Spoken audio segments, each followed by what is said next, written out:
الراجل عمل كده، ما تسقفوا. الوقت دي يا ابني ما بتسقفش ليه مع الناس؟ وسقف على ايه؟ ما خلاص كلنا رايحين. رايحين فين يا ابني بقى؟ رايحين. ما تدفننا في الرمل احسن، ده احنا هنموت بسبب التشاؤم ده. عايز ايه لا مؤاخذه معلش؟ هو انت من الاخر عايز ايه من الارض دي؟ ايه يا عز؟ انت هتحسدني ولا ايه؟ مش احنا اللي لعبنا على الارض وانا اللي كسبتها؟ ان شاء الله لما ربنا يكرمك انا مش هحسدك يا ابني. سبحان اللي بيدي بدون اي اسباب. بقى اهو كل اللي جواكم بدأ يظهر دلوقتي اهو. انا مش عايز السلبيه تأثر عليكم. انا مش هسيبكم، بالعكس انتوا هتاكلوا وتشربوا وتعيشوا في نعيم. احنا بدأناها بمكان صغير نقدر نعيش فيه كلنا. لازم يكون في نظام، القانون اللي هيمشي على الكل. علشان تاكلوا لازم تشتغلوا. هوزع عليكم 3 وجبات في اليوم. 3 وجبات بس؟ ايوه هم قليلين بس فيهم الفايده اللي يحتاجهم جسم الانسان. تعيش عزيز بيه، تصفيه. يلا روحوا بقى ناموا ونص ساعه وتروحوا تلموا البلح من على النخل. نص ساعة ايه ده؟ احنا ما نمناش من امبارح. يا حبيبتي جسم الانسان لازم ياخد نص ساعه نوم قبل الشغل، ليه ما تحسي بخمول. وانا عارف طبعا الست اكيد مش هتشتغل زي الرجاله، فادري هيوزع عليكم شغل يناسبكم. يلا اتفضلوا اتفضلوا اتفضلوا. يلا الراجل خلص كلامه يا جماعه وهيمشي، مش هتسقفوا. تصفيه.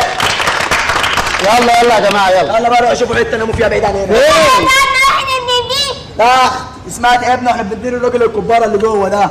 ربنا يكرمك يا عزيز بيه ويخلي لك الصحه يا رب. يا ادري يا مطبراتي، هو مش عدم لا مؤاخذه يعني، واحنا بنبني البيت ده انتوا فاهميننا ان ده بيت الشعب؟ لا يا اخويا ده بيت الوطن. حلو قوي. ومين الاخ اللي دخل ده الوطن؟ لا يا عز، ده الراجل اللي بيسهر طول الليل ازاي يوفر لكم اللقمه. من حقه يلاقي له بيت بالسرير عشان ينام في امان واحنا نعيش في امان. وعدم المؤاخذه الراجل ده ما بيعرفش يعيش لوحده ابدا غير لما ينام وانت تبقى معاه. ايوه يا اخويا اتلومت اتلومت. اقعدوا انتوا اتكلموا ياما كده، هعدي 5 دقايق من وقت البريك بتاعكم. شوفوا هتعملوا ايه. يلا من هنا. بس يا جماعه ادخلوا، هنعمل ايه؟ ادخلوا ناموا ناموا في الاتوبيس.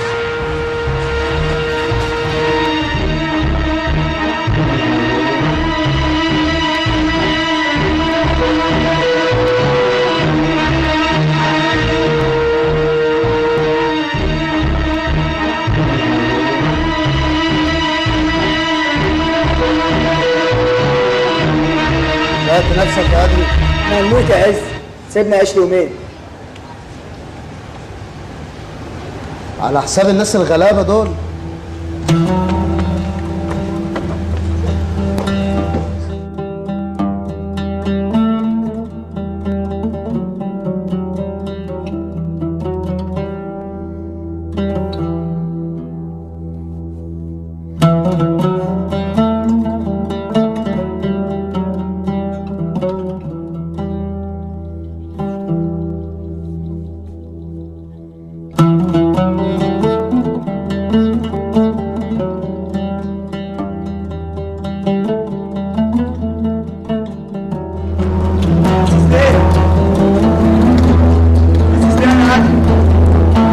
بعد اذن سيادتك كنت عايزك في موضوع.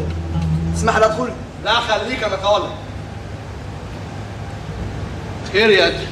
بصراحه يا عزيز بيه بسرعه لاني لازم ارتاح. مش هاخد من وقتك دقيقه. بصراحه يا عزيز بيه انا حاسس بالذنب. ذنب؟ ذنب ايه يا ادري اللي انت حاسس بيه؟ ذنب الناس الغلابه دول. انا مش هعرف انام ولا اجي لي نوم طول ما انا حاسس اني مشارك في ظلمهم. ظنون؟ احنا بنظلمهم يا ادري؟ هم بيشتغلوا وبيقبضوا ثمن شغلهم. عارف يا ادري؟ عارف انا اخترتك ليه؟ لانك ذكي وبتعرف تختار، واكيد طبعا عارف الصح فين، واكيد طبعا متاكد ان الصح هو انا.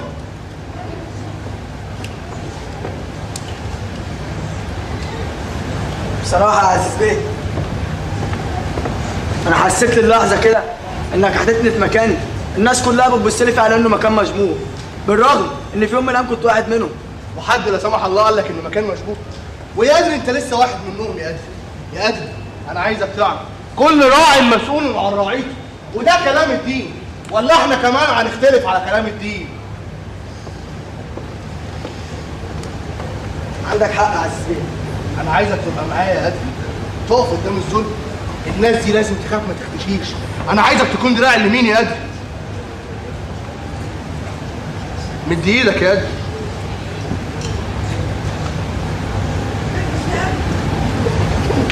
قول ورايا. نتعهد امام الله نراعي ربنا. نتعهد امام الله نراعي ربنا. وما نخليش حد يقدر ياخد مننا لقمه بنتعب عشان ناكلها بشرف. وما نخليش حد يحرمنا من اللقمه اللي بنتعب.